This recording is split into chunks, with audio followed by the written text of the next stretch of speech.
오늘 경기 생활문화 대중 토크쇼의 진행을 맡게 된 배우 서희숙입니다. 반갑습니다. 오늘 날씨 정말 춥죠? 추운데도 불구하고 이렇게 자리에 참석해 주신 여러분들은 정말 대단하신 분입니다. 앞서가시는 분이시고 특별하신 분들입니다. 오늘 특별하신 분들을 모시고요. 저희가 이제 그 어떤 토크쇼를 좀 진행할까 하는데요. 여러분 혹시 생활문화라고 들어보셨나요? 들어는 보셨지만 정확히 그것이 무엇인가 이렇게 정의는 잘 안 내려지시죠? 예, 맞습니다. 사실 저도 이 생활문화를 이번에 처음 접해봤어요. 근데 어쩌면은 우리가 이렇게 소소하게 들여다보면은 우리가 살고 있는 환경, 뭐 어떤 음식 문화 이런 걸 다 생활문화라고 합니다. 그래서 거기에서 조금 더 들여다보면은 그걸 통해서 우리가 또 작은 행복도 찾을 수 있고 어떻게 하면 더 나은 삶을 찾을 수 있을까 이런 걸 좀 고민해 볼 어떤 계기가 되는 것 같습니다. 그래서 여러분들 그 혹시 주말이나 뭐 이럴 때 뭐 하세요? 우리 어르신들 등산들 가시죠? 남자분들. 우리 여자분들은 뭐 하시죠? 주말에? 없죠. 집안에만 계시죠. 하지만 이런 걸 다 그 동호회 활동이나 또 집안에서 있는 것도 생활 문화라고 볼 수 있다고 합니다. 오늘 그 부분에 대해서 좀 더 깊게 얘기를 나눠볼 거고요. 지난달 그래서 우리 경기문화재단에서요 이 생활문화 진단 시리즈를 진행했습니다. 그래서 1탄으로는 지난달에 그 화성에 있는 동탄 복합문화센터에서요 그 전시회랑 또 대중 토론회를 진행했는데 아주 성과가 좋았다 합니다. 대중 토론회는 우리 일반 시민들하고 전문가 패널 분들하고 모여서 토크쇼를 진행했고요. 그 다음에 전시회는요.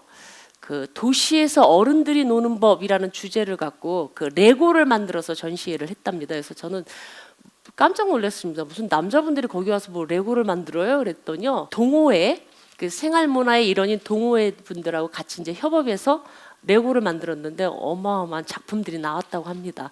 그래서 아주 좋은 성과를 거뒀고요.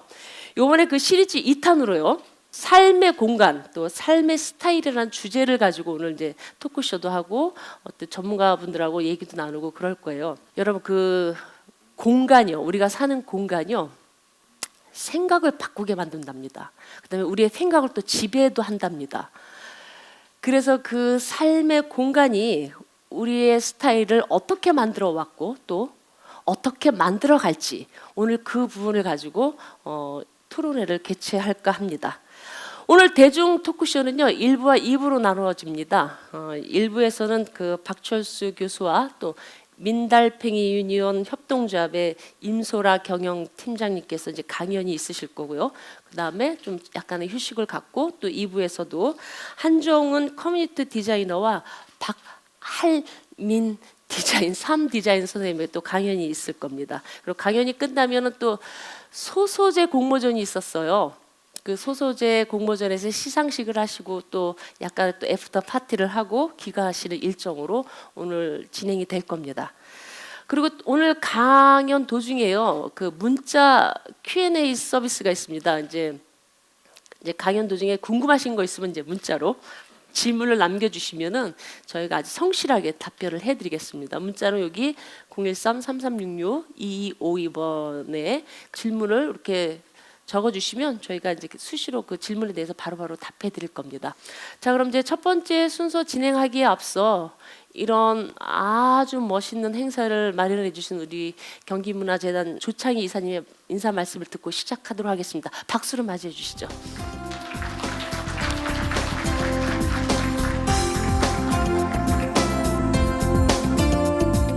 네, 안녕하세요. 저 경기문화재단 조창희입니다.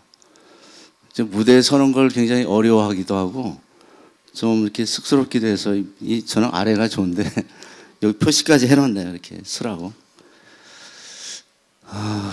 삶의 공간, 삶의 스타일. 정말 우리한테 굉장히 중요한 문제인 것 같습니다. 조금 전에 사회자께서도 얘기했지만 생활문화에 대한 개념도 상당히 어렵습니다. 사실은 우리가 삶 자체를 문화라고 하잖아요. 그래서 제가 금년에 생활문화 팀을 만들면서 두 가지 컨셉을 잡았습니다. 하나는 경기도민들의 어떤 문화적 생활, 또 문화의 생활화를 염두에 두고 만든 게 생활문화입니다. 굉장히 광범위하죠. 우리가 문화를 얘기하는 만큼 생활문화도 광범위하고 정말 이게 생활에 담기가 이렇게 쉽지는 않습니다. 하지만 중요하죠. 또 하나가 이제 문화 재생인데, 이제 21세기는 환경의 문제로 인류가 굉장히 곤혹을 겪고 있고 또 점점 더 중요해집니다. 그래서 이 생태 환경과 관련된 그 문화적 해결 방법이 문화 재생입니다. 문화 재생은 또 도시 브랜드를 만들고 마을의 커뮤니티를 만들고 또 많은 사람들한테 문화적 공간을 제공하는 그 두 가지 컨셉으로 이제 생활 문화와 문화 재생을 지금 하고 있습니다. 이제 금년에 만들었기 때문에 이제 뭐 월계를 하고 있는 상황인데, 생활 문화가 왜 중요하냐면 저는 이렇게 좀 얘기하고 싶어요. 뭐냐면 요즘에 보통 예술 그러면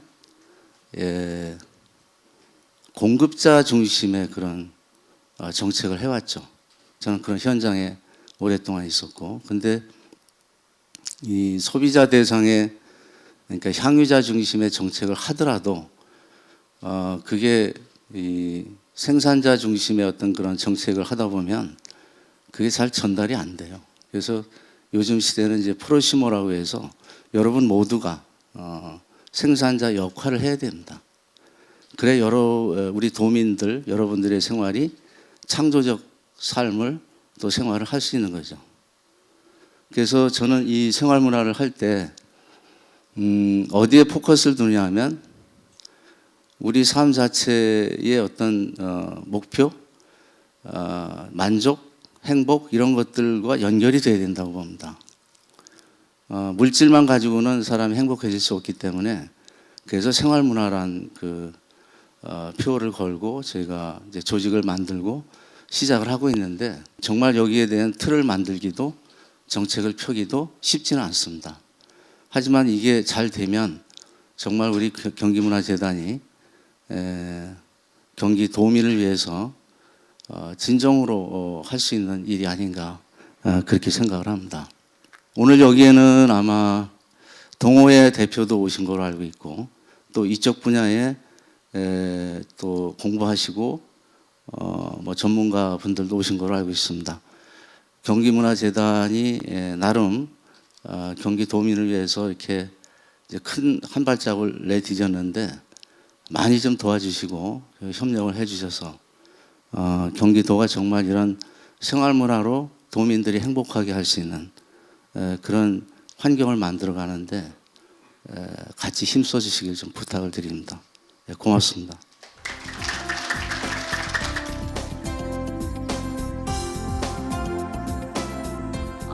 네, 말씀 잘 들었습니다. 역시 다른 곳에서는 미처 들여다보지 못하는 그 생활 문화에 대해서 이렇게 관심을 가지시고 또 이런 성과도 냈다는 것에 대해서 저 개인적으로도 굉장히 좀 놀랍고 감사한 일이라고 생각합니다. 사실 저도 연극하는 사람으로서 이렇게 큰 문화의 틀만 바라다 봤지 생활 문화라는 건 사실 이렇게 크게 관심을 안 가졌었는데, 어찌 보면은 생활 문화가 우리의 삶을 조금 더 우리 스스로가 작은 거에서 행복을 느끼게 해줄 수 있는 그런 것이 되지 않을까. 그런 부분에서는 경기문화재단이 이런 일들을 해나간다는 거에 대해서 너무너무 감사드리고 또 박수 쳐드리고 싶습니다. 여러분들도 그렇게 생각하시나요? 그럼 이제 첫 번째 순서로 이제 넘어갈게요. 첫 번째 순서는 우리 서울시립대 건축학부 박철수 교수께서요.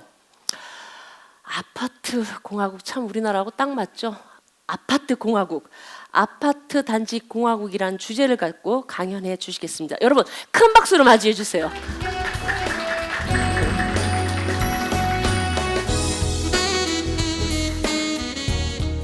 네, 반갑습니다. 저 서울시립대학교에 있는 건축학부에 있습니다. 주로 학생들과 더불어서 주택 문제, 주거 문화, 뭐 주택 이론 또는 오늘 저 대표이사께서도 말씀하신 것처럼 주거 문화사 이런 것을 공부하고 있습니다.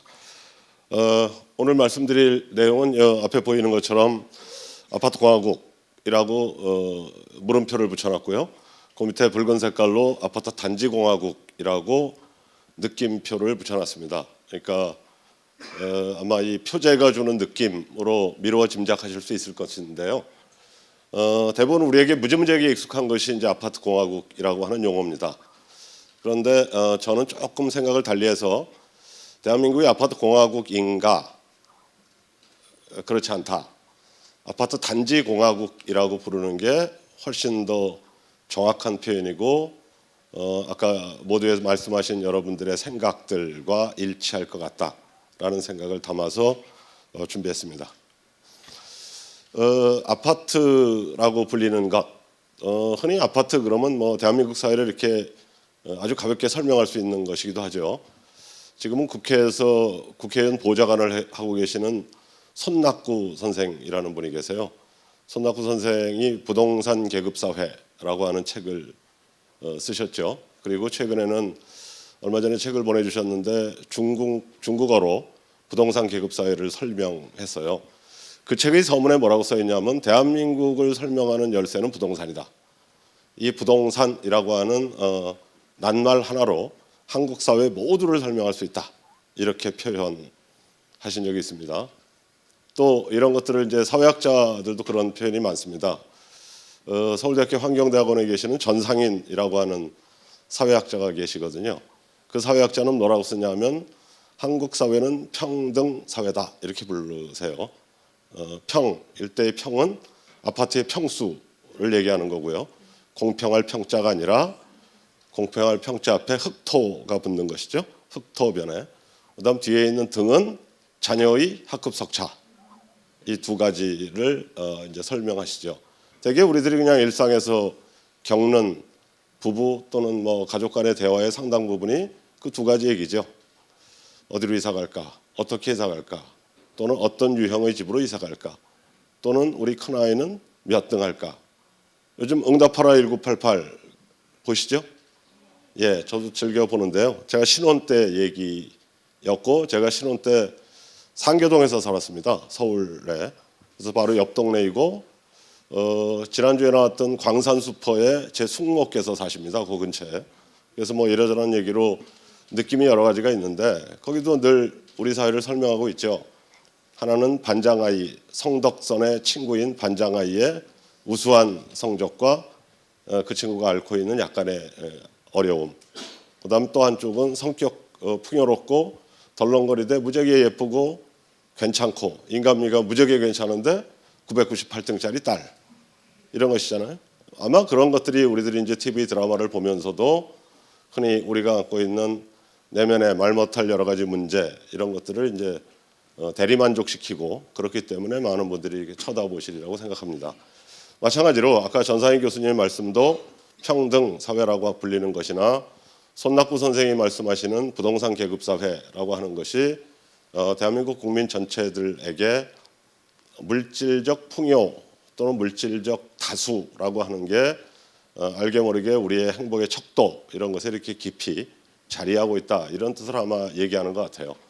그런 측면에서 보면 부동산 그중에 가장 대표적으로 우리가 익숙하게 알 수 있는 말이 이제 아파트라는 것이죠. 지금 보시는 것 뭐 이거죠. 아파트. 이 장면은 사실은 뭐 어느 곳에서나 흔히 볼 수 있는 장면이지만 내용은 대전입니다. 대전의 사진이고 제가 아는 사진 작가 한 분이 제가 무슨 책을 쓰는데 찍어 주셨어요. 그러니까 흔히 뭐 아주 익숙한 것이죠. 또 다른 건 이런 것이죠. 소위 대한민국 부의 상징이라고 불리는 타워팰리스. 그리고 타워팰리스 밑에 소위 영농하는 모습을 보여주는 것, 즉 집이라고 하는 것, 도시라고 하는 것에 무지무지하게 익숙한 어린아이들에게 우리들이 먹는 밥은 어떻게 만들어지는가, 그거를 구청이 설명하느라고 양재천변에다가 매년 경작을 하죠. 그래서 봄에는 파종을 하고 가을에는 거두고 그런 것을 이제 양재천 일대의 서울 꼬마들에게 설명하는 것입니다. 다시 돌아가면 아파트라고 하는 얘기로 설명드릴 때 이런 것은 대개 우리 대다수 시민들이 이렇게 얘기하죠. 판상형 대단위 아파트다 이렇게 부릅니다. 그러니까 성냥갑처럼 생긴 것이 평행으로 남쪽을 바라보며 일자로 서 있는, 그래서 판처럼 생긴 판상형 일자 배치. 그럼 이건 뭐라고 부를까요? 이거는 뭐라고 부를까요? 탑상형이라고 부르죠. 혹은 타워형이라고 부릅니다. 소위 대한민국 부의 상징이라고 하는 타워 팰리스가 등장한 이후 어떤 일이 벌어졌는가 하면 소위 부를 상징적으로 보여주는 방법 중에 하나는 이런 방식이 아니라 이런 방식으로 바뀌었다라고 하는 것이죠. 그러니까 이것을 이어간 게 서울에 있는 아이파크죠. 삼성동 아이파크 한강변에요. 그래서 지금 서울에서 벌어지는 대다수의 재건축의 문제는 조금 전에 보여드렸던 판상형의 낮은 아파트를 바늘 꽂은 듯이 탑상형으로 만들어서 높게 짓는 그런 아파트, 그리고 이렇게 생긴 아파트 안에, 단지 안에는 무지무지하게 커다란 개방적인 공간들, 마치 공원과 같은 녹지 공간, 강원도에서나 볼 수 있는 낙낙장송들이 심어진 입구, 그죠? 이런 것들로 우리의 그 내면의 욕망, 이런 것들을 이렇게 시각화해서 보여줍니다. 어쨌든 이런 여러 가지 이유 때문에 대한민국은 아파트가 남한만을 대상으로 하면 제주도까지 저렇게 울릉도에도 있습니다. 울릉도에도 있고 독도에만 지금 없죠. 울릉도까지 모든 아파트가 이렇게 남한 전체를 뒤집고 있다라고 불러서 대개 우리들에게 그냥 대한민국은 아파트 공화국이다 이렇게 부르는 것입니다. 그래서 이렇게 아파트가 무지무지하게 많기 때문에 아파트에 관한 얘기가 싸고도 넘치죠. 차고도 넘칩니다. 그냥 제 책꽂이에 있는 책들 중에 아파트와 관련된 책들 그렇게 대충 뽑아서 전체로 묶어보니까 이런 책들입니다. 보시는 것처럼 조금 전에 말씀드렸던 손낙구 선생의 책이 부동산 계급사회이고요. 요거는 아파트 한국사회라고 하는 게 똑같이 아까 말씀드린 것처럼 한국사회는 아파트로 모든 것을 설명할 수 있다라는 뜻이기도 하겠죠. 그리고 요 가운데 있는 검은색의 책은 콘크리트 유토피아라고 하는 책입니다. 아주 쉽게 그냥 콘크리트 유토피아라고 하는 게 아파트를 직설하는 것이죠. 대개 우리나라의 아파트는 거의 대부분이 콘크리트로 만들어지고 그 안에 무지하게 괜찮은 값어치 나가는 브랜드를 이마에 붙이고 넓은 공원 같은 공간을 차지하면 좋은데, 곧 낙원과 같은 곳. 그래서 콘크리트 유토피아라고 불리는 말은 곧 아파트를 의미하기도 합니다. 그다음 이 아파트 때문에 한국은 계급으로 바뀝니다. 계급과 불평등이라고 하는 것도 존재합니다. 대개 여러분이 잘 아시는 것처럼 서울 강남의 8학군 그러는 순간 아주 특별한 곳이죠. 무지무지하게 특별한 곳입니다. 그래서 이런 책도 써 있습니다. 강남, 낯선 대한민국의 자화상이라고 하는 책도 나와 있고, 아무튼 여기 나와 있는 무수히 많은 책들이 대부분의 경우가 아파트라고 하는 것을 설명하기 위한 내용들입니다. 자, 그래서 이 가운데 우리가 흔히 정가운데 보시는 책이 아파트공화국이라는 책입니다. 좀 크게 보겠습니다. 이렇게 생긴 책입니다. 아파트공화국. 대한민국이 아파트가 전체 주택 수에 오늘도 지어지고 있으니까 정확하게 소수점 둘째 자리까지 이렇게 할 수는 없어도 개략적으로 대한민국이 가지고 있는 모든 주택 수의 6할 정도입니다. 58.97% 뭐 이렇게 돼 있습니다. 그러니까 6할이라고 보니까 그냥 통계적으로 보면 여기에 참석하신 모든 분들 가운데 60%는 통계학적으로 아파트에 사신다. 이렇게 봐도 큰 무리가 없는 것이죠.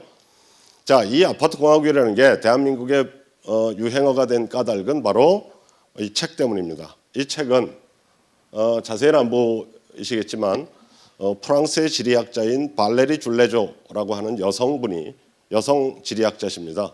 그분이 한국에 와서 한국의 아파트를 쳐다보는 순간 아주 까무러칠 정도로 놀랍니다. 와, 한국은 무지하게 이상하다. 프랑스의 경우는 통상적으로 아파트를 모두 다 영어 표현으로는 사회주택이라고 부릅니다. 소셜 하우징이라고 부릅니다. 다시 말하면 사회 경제적 약자를 위한 주거복지 차원의 주택이라고 부르는 겁니다.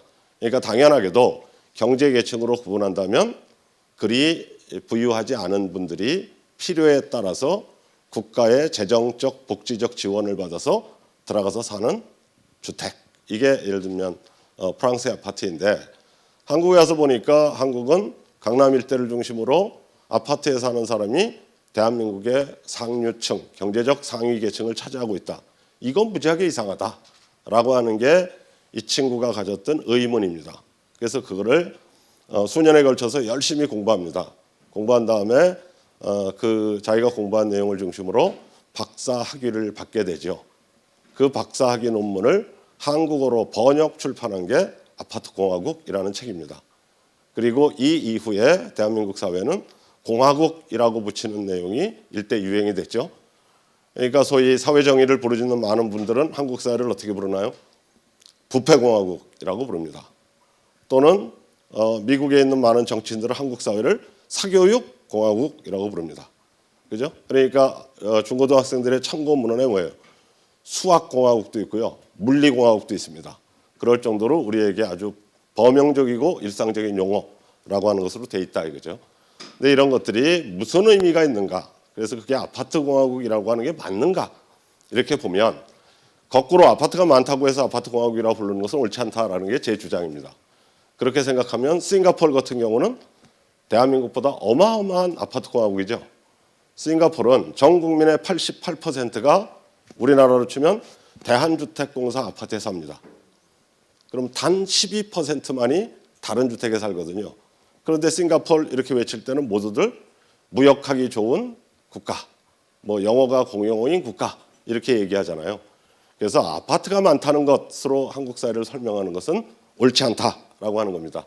그래서 아까 모두의 표지에서 보여드렸던 것처럼 한국 사회는 아파트 단지공화국이라고 불러야 옳다라고 하는 게 주장입니다. 자, 다시 그림을 하나 보십니다. 그냥 멀리서 보면 아파트가 무수히 뭉쳐 있는 곳이죠. 그런데 자세히 들여다보면 물리적으로 이렇게 뭉쳐 있지만 우리들이 모두 사는 생활 공간은 이 안에 쪼가리를 차지하고 있을 뿐입니다. 예를 들면 이렇죠. 요거가 한 단지죠. 우리가 얘기하는 우리가 단지라고 부르는 건 뭐냐면요. 도시계획도로로 둘러쳐진 섬과 같은 곳 그걸 모두 단지라고 부르는 겁니다. 1단지, 2단지 이렇게 부르면 그 사이에 당연하게도 누구나 차를 타고 다닐 수 있는 도로가 있다는 뜻입니다. 그러니까 무지하게 큰 게 1단지일 수도 있고 무지하게 작은 것이 1단지일 수도 있는 것이죠. 그래서 여기는 이렇게 많이 몰려 있지만 사실은 다 맨 머리에 어떤 색깔의 뚜껑을 쓰고 있느냐에 따라서 무수히 많은 섬들이 다도해처럼 있는 겁니다. 다도해처럼.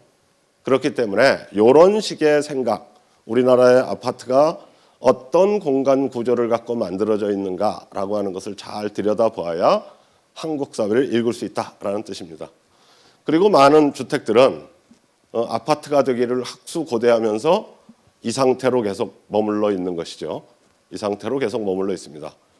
그래서 혹 뉴타운 지구가 되거나 재개발 지구가 지정되면 그때부터 감추어졌던 욕망을 아파트 단지로 바꾸기 위해서 불러올리고 그 불러올린 것들 사이에 처절한 갈등과 이해 충돌이라고 하는 게 빚어지는 게 한국 사회입니다.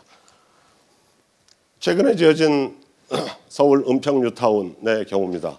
여전히 무지무지하게 큰 새로운 주거지지만 잘 들여다보면 도시계획도로로 둘러쳐진 하나하나의 주택지들이 이웃과는 단절하고 절연한 채 자기 나름의 자기 단지 안에서의 생활만 열심히 구가하고 있습니다.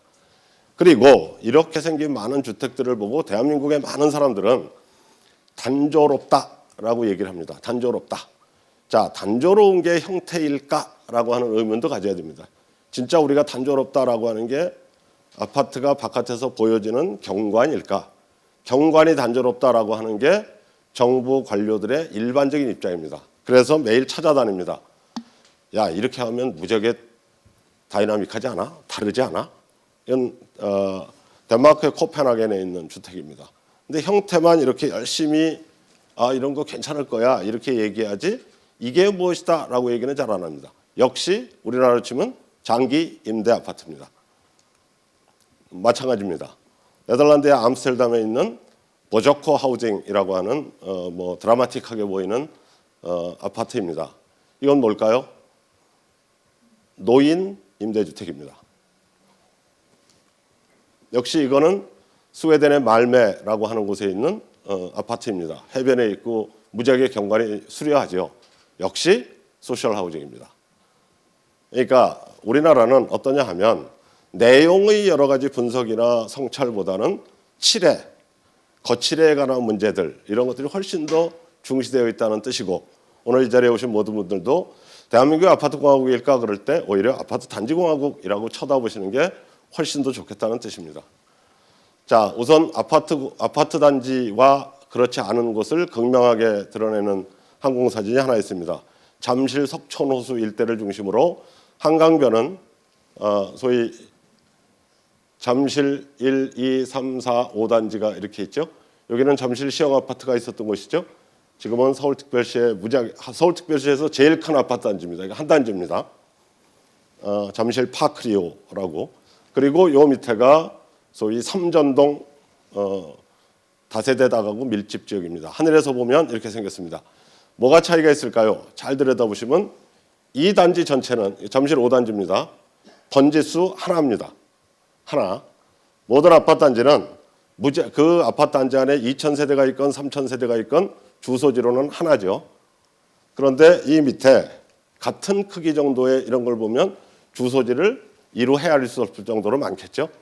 그렇죠? 자, 이 얘기를 바꾸면 아주 쉽게 그림으로 표현하면 이렇게 생긴 겁니다.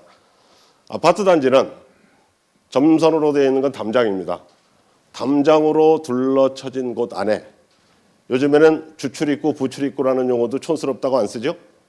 게이트 1, 게이트 2 이렇게 써야 세련돼 보이죠? 자, 여기에 게이트 1, 게이트 2 이것 이외에 여러분들은 단지 바깥으로 나갈 수 있는 방법이 없습니다. 그죠? 게다가 방음벽 요구를 무지무지하게 하십니다. 시끄럽다고.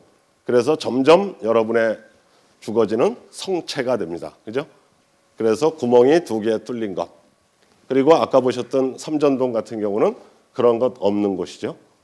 자, 그래서 내 집이 여기다라고 하면 이 집을 가는 방법은 하나입니다. only one way입니다. one way.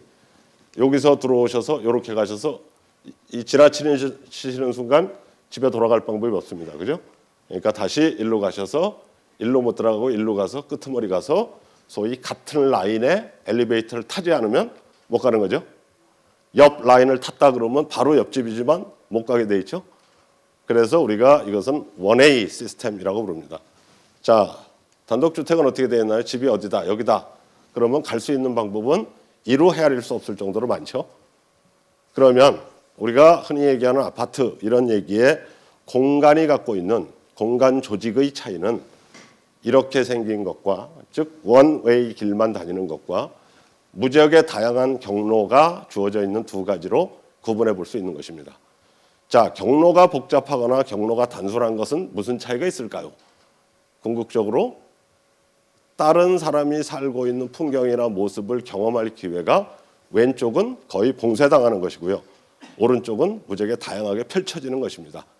자, 그러면 어떤 일이 벌어질까요? 이게 이 구조를 갖고 있는 아파트 단지이고 이 구조를 갖고 있는 단독주택 또는 뭐 다세대 다가구 밀집 지역의 공간 구조입니다. 어저께 그저께 눈이 왔습니다. 저 경기도에 삽니다. 제 집은 눈이 오는 순간 바깥에 대문 밖에 나가서 눈을 쓸어야 되는 구조죠. 제가 단독주택에 삽니다. 근데 아파트에서는 어떨까요? 눈이 온 것을 아침에 확인하실 수 있습니다. 눈을 뜨고 창을 열고 나갈 때 확인할 수도 있습니다. 그리고 눈이 많이 쌓이면 여러분들은 무엇을 얘기하십니까? 관리사무실에 청합니다. 그렇죠? 눈이 왜 안 치울까? 단독주택은 다 나가서 치웁니다. 그 차이는 뭐를 의미할까요? 철저하게 아파트 단지에 사는 사람들은 공공 서비스 또는 행정 서비스와 직접 접촉하지 않는 구조를 갖고 사는 것입니다. 단독주택에 사시면 직접 접촉해야 됩니다. 가로등이 나가면 제가 용인시에 삽니다. 그러면 가로등이 나가면 바로 수지구청 가로등 담당한테 전화를 해야 됩니다.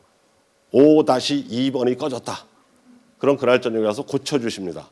아파트 단지는 관리사무실로 전화하시는 것이죠. 이게 무슨 차이를 얘기할까라고 하는 겁니다.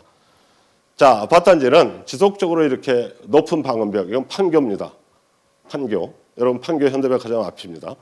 그다음 이 부분은 소위 2000년대 이후 유행한 타운하우스입니다. 그다음 요거는 경기도 일대입니다. 모든 것들이 뭐예요? 담장을 경계로 안팎을 철저하게 나누는 구조라고 하는 뜻입니다. 이 방음벽을 경계로 바깥 동네와 안 동네, 그다음에 타운하우스라고 하는 것도 길과 내가 사는 이 안쪽의 정원 같은 공간을 나누는 구조입니다. 따라서 이 두 가지를 잘 보면 어떻게 한국 사회가 이렇게 만들어졌는가 하면 1960년대부터 그런 것입니다. 1960년대에 우리나라의 최초의 단지형 아파트가 지어진 게 마포 아파트 단지입니다. 마포 아파트 단지는 이렇게 생긴 겁니다. 이거를 국민한테 어떻게 홍보했냐 하면 아파트에 지어진 검정 색깔의 집만큼이 들어가려면 단독주택의 땅이 이만큼이나 필요하다. 너 어떤 거 할래? 그러니까 정부가 당연히 이렇게 한 겁니다. 그러니까 땅덩어리를 좁게 쓰는 방법으로 한 것이고, 두 번째는 그 안에 아파트 단지 안에 이 각각의 정부가 하거나 공공이 해야 될 모든 편의시설들을 단지 안에 주민들의 돈으로 사도록 만든 겁니다. 그렇죠? 그러니까 여러분들은 여러분 단지 안에 있는 노인정도 여러분이 직접 비용을 내서 구입한 것이고요.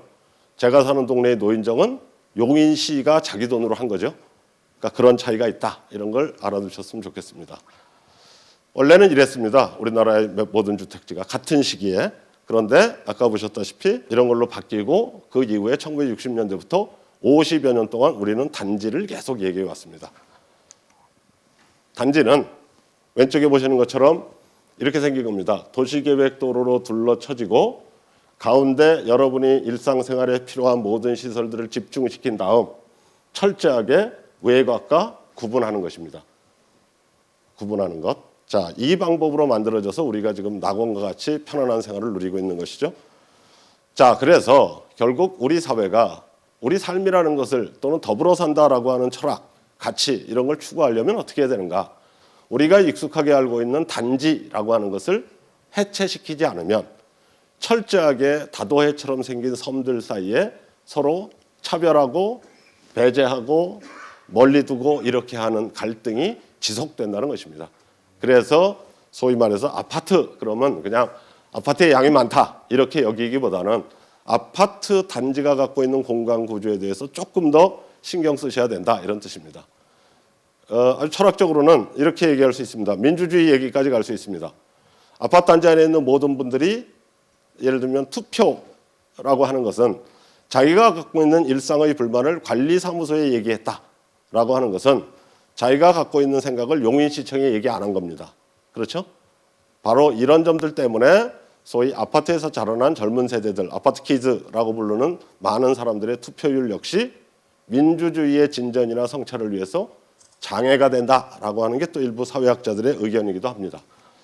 어쨌든 제일 중요한 것은 우리가 아파트 그러면 단순하게 아파트가 어떤 브랜드를 갖고 어느 곳에 몇 평으로 있느냐 이런 것보다는 아파트의 공간 구조가 갖고 있는 빗장 사회, 빗장을 걸고 있는 사회라는 뜻입니다. 빗장 사회인가 또는 우리가 비교적 나와 처지와 상황이 다른 여러 주민들과 더불어서 살 수 있는 사회로 나아갈 것인가. 그래서 이 두 가지를 가늠할 때 아파트 단지라고 불리는 것은 근본적으로 빗장 사회의 성격과 구조를 갖고 있는 것이고 그렇지 않은 쪽으로 나아가려는 그런 노력, 진전 혹은 성찰 이런 것들이 요구된다라고 하는 게 제가 갖고 있는 아파트에 대한 보편적인 생각입니다. 고맙습니다.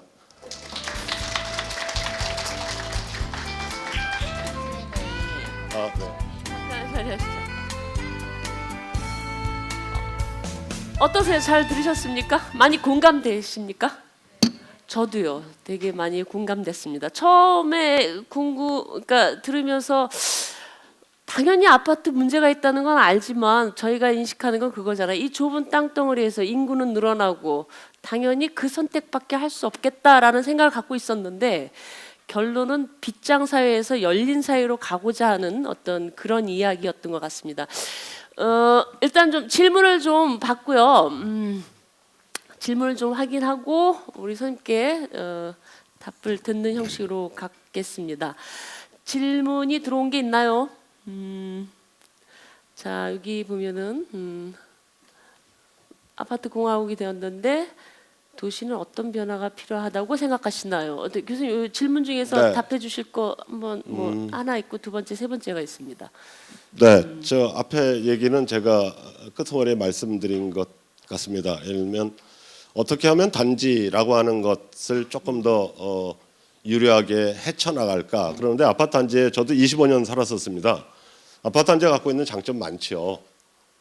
우리가 편안하고 쾌적하고 편리하다라고 흔히 얘기하는 것들이죠. 그래서 그것을 그러면 서울시 등 몇몇 자치행정구에서 되게 담장 허물기 사업을 했습니다. 아파트 단지에 담장을 허물자. 그래서 이웃과 쉽게 소통하고 교류하도록 하자. 그러는데 그것도 한계가 있을 수밖에 없습니다. 왜냐하면 정부와 공공이 이건 개인적인 의견입니다만 자기가 할 일을 안 하기 때문입니다. 아파트 단지 안에는 잘 아시는 것처럼 공원, 녹지, 어린이 놀이터, 노인정, 경로당 뭐 무지무지하게 많습니다. 근데 단지 밖을 벗어나는 순간 없습니다. 대한민국 수도 서울에서 수원은 제가 익숙하지 않아서 잘 모르겠지만 수도 서울에서 길거리를 가다가 벤치에 앉아보신 경험이 많습니까? 거의 없습니다. 그렇죠? 그런데 우리가 알고 있는 다른 나라의 많은 도시에 가면 길거리에 벤치가 무지무지하게 많습니다. 그것 하나만 모아도, 그죠? 즉 아파트 단지 안에 필요한 모든 시설들을 입주자의 비용으로 부담하는 시스템이라고 하는 게 없어지기 전에는 우리 스스로 모두는 소시민이어서 단지를 계속 좋아하게 될 거죠. 그러니까 우리가 자연스럽게 단지를 해체하기 위해서는 어떨까요? 단지 바깥의 거주 환경이나 일상 환경이 단지 안과 비교해도 손색이 없다. 이렇게 될 때 우리는 아마 담장을 없앨 거죠. 그런 측면에서 정부와 자치단체들의 적극적인 공공시설 보급이라고 하는 게 선행돼야 되고 그 다음에 우리가 마음을 열어야 되는 것 그거라고 생각합니다. 네, 저기 우리 여기 오신 분 중 혹시 아파트 거주하시는 분 좀 손 좀 들어봐 주시겠어요? 그럼 반반이신 것 같아요. 근데 그 저도 아파트를 죽기 살기로 구입을 했어요. 근데 살면서 사실 그 이웃하고 만날 기회도 별로 없고 사실 그 뭐 단독 주택 너무 가고 싶죠. 근데 여건이 너무 안 맞잖아요. 땅은 좁고 너무 가격대도 비싸고 그래서 이제 공공주택을 선택했는데 아까 선생님 말씀 중에 이제 사회적 그 하우징, 그러니까 소셜 하우스라는 게 굉장히 와닿더라고요. 근데 우리는 아파트가 계급, 그 다음에 어떤 그 부의 가치 이런 걸로 나눠져 있어서 그런 차이가 굉장히 많이 나는구나. 그래서 좀 마음이 아팠고요. 일단은 그러면은 아파트 사는 사람의 입장으로서 제일 먼저 계산해야 될 게 소통을 먼저 좀 해야 되는 건가요? 어떻게? 사실은 그거는 좀 너무 강요된 것이죠. 예를 들면 우리 모두가 아까 제가 소시민이라고 말씀드렸지만 모두가 사회개혁을 나설 수는 없고 그럴 필요도 없지요. 그러니까 그런 측면에서 여러분을 폄훼하거나 험담할 이유는 전혀 없습니다. 전혀 없고 오히려 정부가 예를 들면 1960년대 이후 공공 투자를 안 했다는 거예요. 아주 쉽게 얘기하면 여러분이 미국 영화나 프랑스 영화나 이런 거 보시면 꼬마들을 데리고 주말이면 동네 아저씨들이 야구하러 가자 그러면 어디로 가면 금방 야구장이 있어요. 그렇죠? 아이스하키를 타러 가자 그러면 근처에 아이스하키장이 다 있죠. 그건 왜 그러냐면 제2차 세계대전 이후에 전 세계적으로 골든 에이지였습니다. 호황기였습니다. 그때 국가가 갖고 있는 국부의 상당한 부분을 소위 도시 기반 시설에 전 나라가 투자를 했습니다. 근데 우리나라는 사실은 그거보다는 공업 때문에 공업 입국이라는 철학 때문에 그런데 투자를 못했죠. 그런데 1970년대 들어오면 대한민국이 경제 성장으로 인하여 벼랑간 중산층이 무지하게 많아집니다. 그러니까 중산층은 저희들 흔히 하는 얘기로 속담처럼 안 주면 눕고 싶잖아요. 그러니까 돈이 많아져서 나한테 필요한 환경을 구하려고 하는데 없는 거죠. 그렇게 적당한 곳이. 그래서 등장한 게 여의도 시범 아파트, 한강 맨션 아파트, 반포 주공 아파트입니다. 그게 대한민국 중산층 아파트의 시작입니다. 그 이전까지 아파트는 평수가 7.5평에서 11평이었었습니다. 근데 여의도 시범 아파트와 한강 맨션 아파트, 반포 주공 아파트에 가면은 평수가 57평으로 확대됩니다.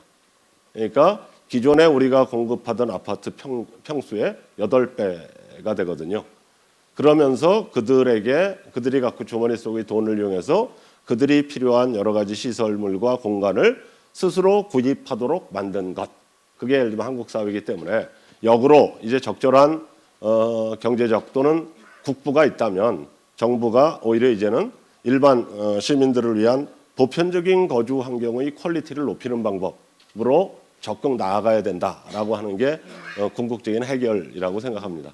우리가 그러니까 살면서 좀 우리 목소리도 좀 더 내고 그래야 되는 거예요. 관리사무소에다 내야 되나요? 아니면 그렇지 않죠. 그러니까 예를 들면 많이 자꾸 담장을 허물어라라고 하는 것도 사실은 국가의 폭력입니다.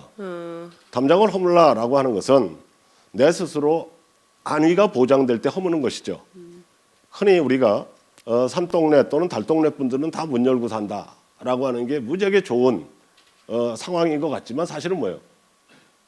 가져갈 게 없어서 그런 겁니다. 그죠? 가져갈 게 없어서 그렇고 부잣집들은 대개 담장 위에 사금파리를 꽂거나 뭐 여러 가지 보안 장치를 두거나 그런 것들은 뭐예요? 여전히 받기 두려운 거잖아요. 그런 측면에서 우리 아파트 단지에 사는 우리 모두에게 받기 단지 안의 공간보다 결코 나쁘지 않음을 인지하면 자연스럽게 문 엽니다. 자연스럽게. 그런 측면에서 저는 뭐 아파트 단지에 사시는 여러분들이 무슨 책임을 져야 될 문제는 전혀 아니고요. 국가와 공공이라고 하는 쪽이 다른 태도와 방식으로 주거지라고 하는 것을 만들 필요가 있다라고 하는 생각을 갖고 있습니다. 그럼 혹시 이제 단지가 주는 어떤 장점도 세 번째 질문인데요. 뭐 장점도 있죠. 뭐 그거야 사실은 다들 아시겠지만 제가 단독주택에 산다 그러면 많은 분들이 이제 걱정하십니다. 야, 관리하기 힘들지 않니? 돈 많이 나오지 않니? 불안하지 않니? 이렇게 얘기를 해요. 물론 일정 부분은 맞고 일정 부분은 틀리죠. 그러니까 이렇게 하는 거죠. 저는 아파트 단지 아파트냐 또는 단독주택이냐 타운하우스냐 다세대 주택이냐라고 하는 것을 우리가 갖고 있는 재화로 선택 가능해야 된다고 믿습니다. 근데 지금은 선택 가능하지가 않습니다. 지금은 위에서부터 어떻게 돼 있어요? 초고층 주상복합 아파트로부터 재개발을 기다리는 남루한 단독주택으로 일렬로 서 있습니다. 일렬로. 그러니까 아주 우스운 말씀드릴까요? 소설가 박민규라고 하는 친구가 있습니다. 잠자리 안경 같은 거 쓰고 다니는 그 친구 소설 중에 이런 얘기가 있죠. 동거는 원룸에서, 신혼은 당근 아파트에서 이렇게 얘기합니다. 즉 동거라는 것은 아직 사회계약이 완성되지 않은 것이니까 내 처지와 상황이나 이런 것들은 뭐 원룸이어도 괜찮은데 소위 우리 사회의 정상적 구성원으로 자리매김하는 결혼이라고 할 때는 난 당연히 중간에서부터 시작해야 돼라고 하는 게 그런 소설이거든요. 그러니까 그런 측면에서 보면 아파트 단지가 주고 있는 장점이라고 하는 게 사실은 따지고 보면 여러분이 장점이라고 느낄 정도보다는 다 여러분이 비용을 지불해서 구입한 것이기 때문에 굳이 장점이라고 할 건 없지 않는가 이런 생각도 해볼 수 있을 것 같습니다. 예, 여기까지 듣겠습니다. 여러분 좀 어떻게 더 궁금하신 거 있으신가요? 없으시군요. 예, 여기까지 듣겠습니다. 네, 고맙습니다. 박사님께 박수 한번 부탁드립니다. 뭐 이렇게 속 시원한 어떤 해결책은 뭐 얻은 것 같지는 않지만 그래도 막연하게 무엇을 내가 해야겠구나라는 생각은 저도 좀 얻어가는 것 같습니다. 예, 그럼 이제 두 번째 강연자 모실게요. 두 번째 강연자는요, 민달팽이 유니온 주택협동조합 임소라 팀장님께서 우리 같이 살래요. 민달팽이 주택협동조합 두드려 주세요라는 주제로 갖고 강연해 주시겠습니다. 자, 임소라 팀장님 모시겠습니다. 박수 부탁드립니다.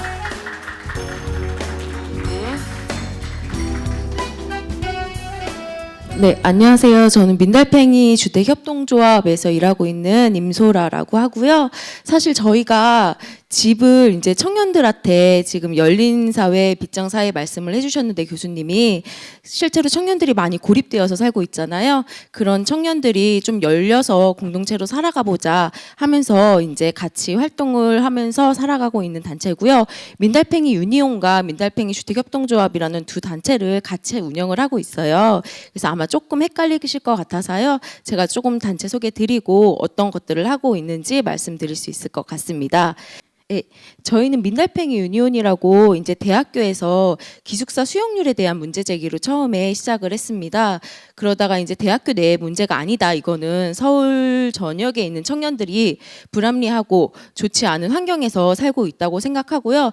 1년 후에 이제 저희가 사회로 나와서 비영리 민간 단체로 지금 활동을 꾸준히 지금까지 해오고 있습니다. 그래서 저희 단체는 일단 청년들이 굉장히 좋지 않은 고시원 같은 환경에서 살고 있는 거를 보고 타워팰리스는 그러면 평균 1인 한 평당 가격이 얼마나 될까 해서 저희가 주거빈곤 보고서를 한국도시연구소랑 같이 연구를 했어요.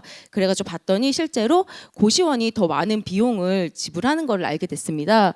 그래서 이런 것들에 대한 불합리성을 얘기를 하려고 청년들을 모으기 시작했어요. 그래서 청년들이 이제 모여가지고 이야기도 하고 집을 가지고 우리가 어떻게 살고 있는지 모여서 이야기도 했고요. 정책이나 제도를 들었을 때 이거에 대해서 어떤 목소리를 낼 것인가에 대한 이야기를 계속 해왔습니다.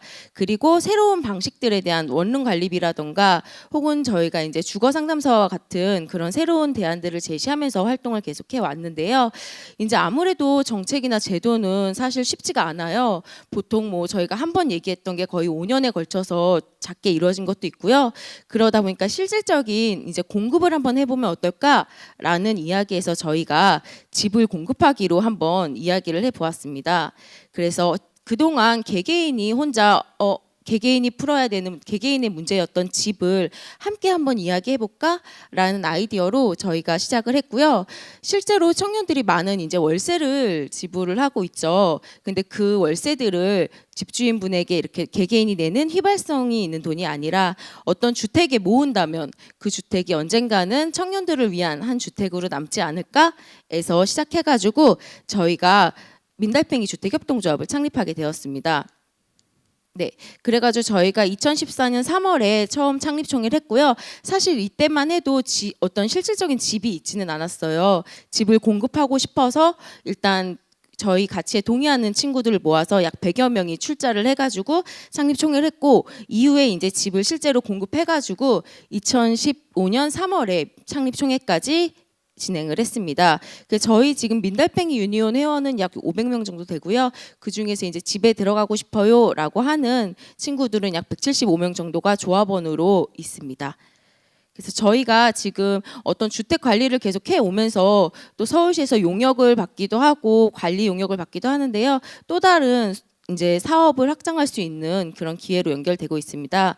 그래서 저희가 실제로 그 달팽이집 공급을 어떻게 했는지 조금 말씀을 드릴 수 있을 것 같아요. 일단은 저희가 남가자동에 지금 위치해 있는 달팽이집 1호고요.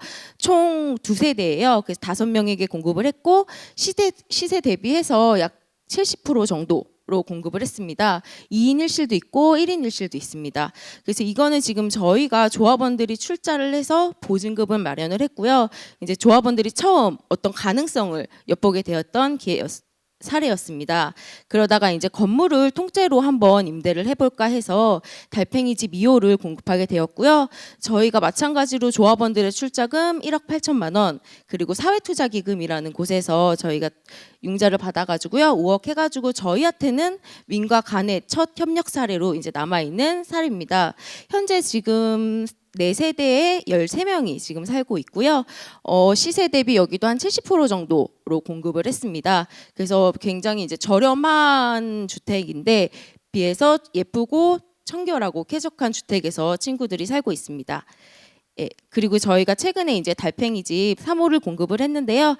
지금 현재 입주 중에 있고요. 여기는 이제 저희가 달팽이 펀드라는 사업과 프로젝트 사업과 사회투자기금 또 한 가지 제일 중요한 거는 어쨌든 이전에 달팽이집 공급을 통해서 나왔던 운영 수익을 가지고 선순환되는 구조가 가능한 거를 지금 사모집을 통해서 확인하고 있습니다. 그래서 그 사모집이 이번에 저희한테는 지금 입주 중에 있고요. 총 13명이 이번에 입주하게 되고 있습니다. 그래서 여기는 지금 1인실부터 3인실까지 좀 다양하게 있어서요. 임대료도 조금 다양한데요. 교통편이 좋아서 가격은 조금 있는데 시세 대비 역시 70% 정도로 공급을 하고 있습니다. 그래서 저희가 조금 전에 말씀드렸던 달팽이 펀드를 잠깐 말씀을 드렸는데 저희가 일단 각자 이제 한 100만 원 정도의 돈이 있어요.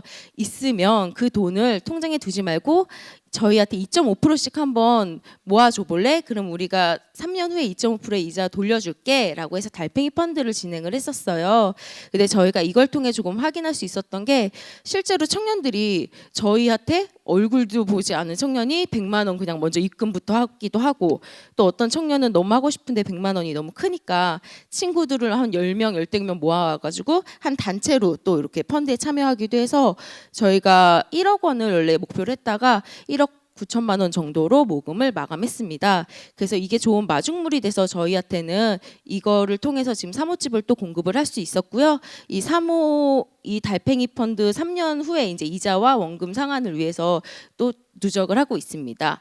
그래서 저희가 지금 이렇게 약간 여러 사람들의 바람이 모아진 집이어가지고 그냥 살면 안 되잖아요. 그래서 이제 입주자들이 들어오기까지 좀 많은 과정이 있어요. 그래서 일단 저희 모집 과정이 거의 한 달 정도 걸리는데, 여기서 이음이라는 선정위원이 있거든요. 그래서 저희 조합과 조합원이 관계를 좀 이음이들이 계속 이야기를 해주고, 제가 어떤 사회적 병을 좀 낮춰보자 해가지고 살림살이 워크숍까지 좀 진행을 해서 서로 같이 쓸 수 있는 것 하고 내가 좀 나눠 쓸 수 있는 것들을 같이 이야기하는 그런 전체적인 입주 과정을 같이 거치고 있습니다. 그래서 이 입주 과정을 거치면 공급 이후에 사는 사람들이 바톤을 이어받아서 이제 잘 달팽이 집을 유지하면서 살아가게 되는데요. 저희 실제로 이제 입주 설명회 했던 모습이고요. 뭐 1호집, 2호집, 3호집까지 입주 설명회 했던 모습이고, 실제 워크숍 과정에서는 이제 미리 살았던 달팽이 집 식구들이 약간 선배처럼 와서 이야기도 해주고, 좀 조합이 못하는 얘기들도 미처 해주고, 좀 그 간극을 계속 맞춰가고 있어요. 그렇게 진행을 하고 있고, 네. 실제로 입주 계획서도 좀 약간 길지만 이거를 내므로써 같이 이야기를 할 수 있는 여지를 계속 만들고 있거든요. 예, 그렇게 진행을 하고 있고요. 저희가 사는 모습을 좀 보여드릴 수 있을 것 같아요. 달팽이 집 2호 모습인데 실제로 본인이 원래 살던 공간이 한 이제 방이었잖아요. 근데 이제 생활 영역을 굉장히 확장시켰다라고 얘기를 하는데, 저희가 방을 넘어서 이제 집을 넘어서 건물 통째에 걸쳐서 자기 생활 영역이라고 생각을 해요. 그래서 이제 같이 사니까 공용 테이블도 있고 공용 책장도 있고, 혹은 한 집에 4명이 살기 때문에 좀 붐비기 때문에 공용 우산거리까지 저희가 설치를 해서 같이 사용을 하고 있고요. 실제로 공유 테이블에서 같이 뭔가를 나눠 먹는 그런 것까지 사실은 계속 잘 진행이 되고 있습니다. 기본적으로 조합이 이 집을 계속 운영을 해줄 수 없기 때문에요. 사는 사람들이 어떻게 자치 운영을 할까 역할을 나눠서 그렇게 운영을 해 나가고 있습니다. 네, 저희가 처음에 조금 약간 친해져야 될 것 같아서, 사실 이웃집은 조합도 그렇고 달팽이집 사는 사람들도 그렇고 공동주거에 대한 많은 기반 지식이 있었던 게 아니에요. 그래서 그게 이제 같이 계속 이야기를 해 나가면서 그걸 만들어가는, 그런 친해짐을 만들어가는 과정에 있었고요. 저희가 이렇게 같이 살다 보니까 이거는 이제 우리끼리 같이 잘 사는 문제가 아니다. 담장을 한번 넘어볼까? 요거는 이제 생일잔치 하는 모습이고요.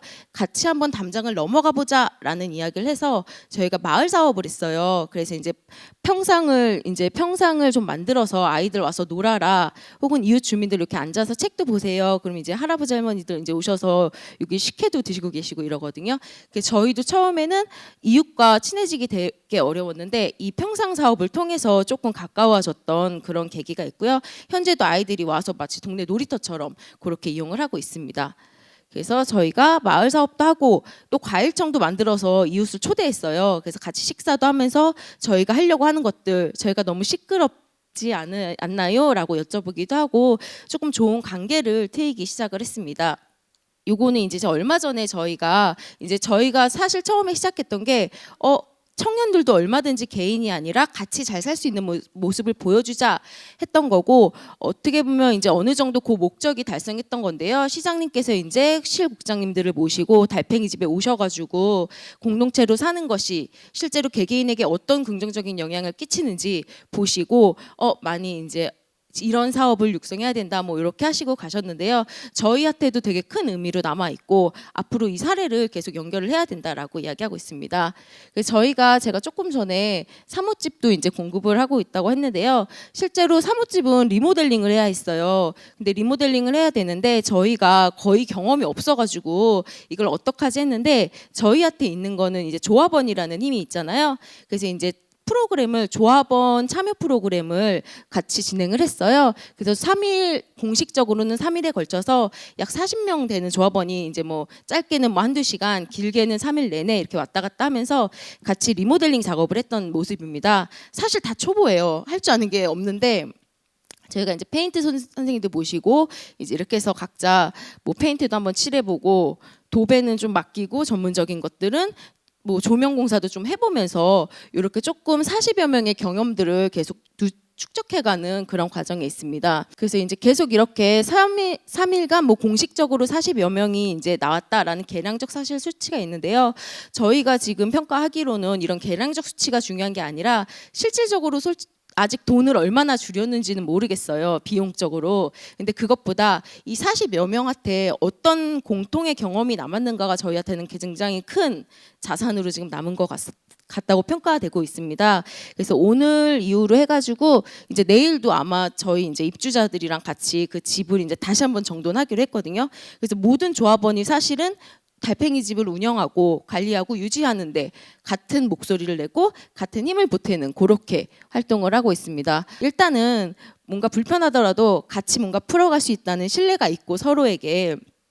그리고 이전에는 창문을 거의 열지 못하고 살았던 형태였죠. 거주 형태가. 근데 지금은 뭐 창문도 하루 종일 열어놓고 올라가다가 층간 소음이 나도 사실은 뭐 하고 노는 거지? 뭐 하고 있지 쟤네가? 이런 약간 이게 불편함이 아니라 서로에 대한 호기심으로 바뀌고 있거든요. 그래서 그런 것들이 있기 때문에 우리는 요거를 같이 잘 풀어나가면서 같이 잘 살려고 이야기한다라고 이야기하면서 그렇게 살아가고 있습니다. 기존의 방식이 있었고 이제 그거보다 더 나은 방식을 계속 찾아가고 실험해 나가고 하는 것이 달팽이 집의 역할인 것 같습니다. 그래서 앞으로도 이제 달팽이 집에 아마 제 생각엔 되게 많은 이야기들이 나올 것 같아요. 좋은 얘기도 있을 것 같고 나쁜 얘기도 있을 것 같고. 근데 그런 게 이제 뭔가 더 나은 사회로 가기 위해서 어떤 방향을 잡는 실험의 한 과정이라고 생각하시고요. 계속 잘 지켜봐 주시면 감사할 것 같습니다. 이상 마치겠습니다. 네, 잘 들었습니다. 앉으시죠. 자, 질문 바로바로 받겠습니다. 제가 먼저 질문 드릴게요, 여러분. 민달팽이에 들어갈 수 있는 어떤 자격 요건이 있습니까?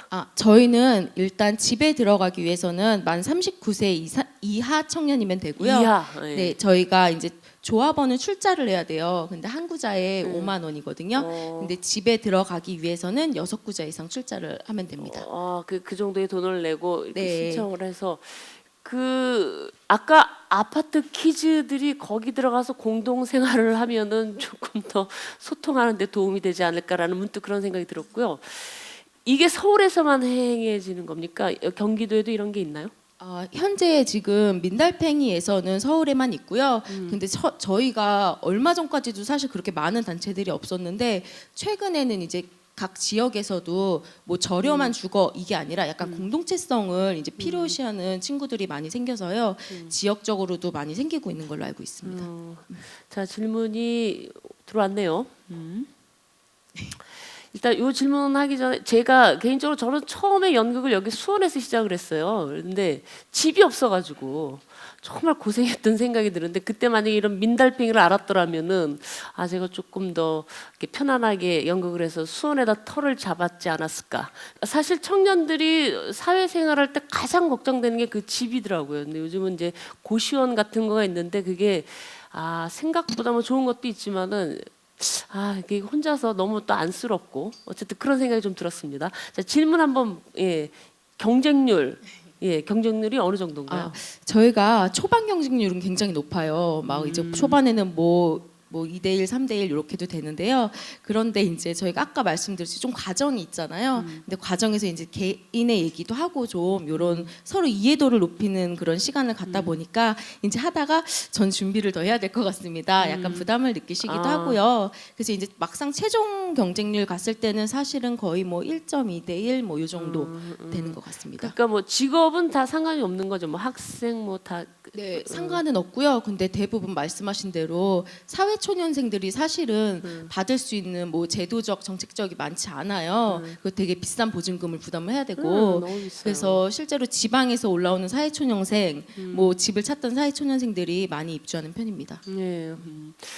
그 뭐 공동으로 살면서 생겨났던 갈등 같은 거 있겠죠. 뭐 삼진 아웃해서 너 나가 뭐 이런 건 아닌가요? 네, 나가지는 않고요. 왜냐면 저희 약간 세입자의 권리는 모두 세입자에게 모든 권리가 있기 때문에 그러지는 않고요. 다만 이제 공동체로 계속 해 나가야 되는 뭐 반상의 참여 요 정도는 있는데 아무래도 갈등이 사실은 되게 많아요. 근데 이제 저희가 얘기하고 있는 거는 갈등은 문제가 아니다. 갈등 다음을 어떻게 얘기할 것인가가 문제다라고 이야기하고 있거든요. 그 해결 방법을 통해서도 네. 또 서로 유대도 되고. 저희는 약간 문제를 좀 가볍게 띄워서 약간 저희가 소셜 하우징 뭐 이렇게 매니지 이렇게 해가지고 약간 문제 상황을 조금 편안하게 얘기할 수 있는 그런 TF 팀도 좀 내부에서 꾸리고요. 좀 그런 프로그램들을 자체적으로 많이 운영하려고 하고 있어요. 몇 년이나 됐습니까? 아 지금 한 2년 정도 됐습니다. 2년에 벌써 이렇게 큰 성과를 내셨네요. 어떻게 수원에도 이런 게 있었으면 좋겠죠. 예, 그니까요. 거기 40살 넘은 사람은 안 받아요? 받진 않는데 네. 사시다가 40살이 넘으시면 그것들은 그냥 어떻게 해요? 함께 살아가기로 약속을 했습니다. 그러면 계속 그 제한은 끝이 없어요. 뭐 언제 되면 나가야 된다 뭐 이런 건 없어요.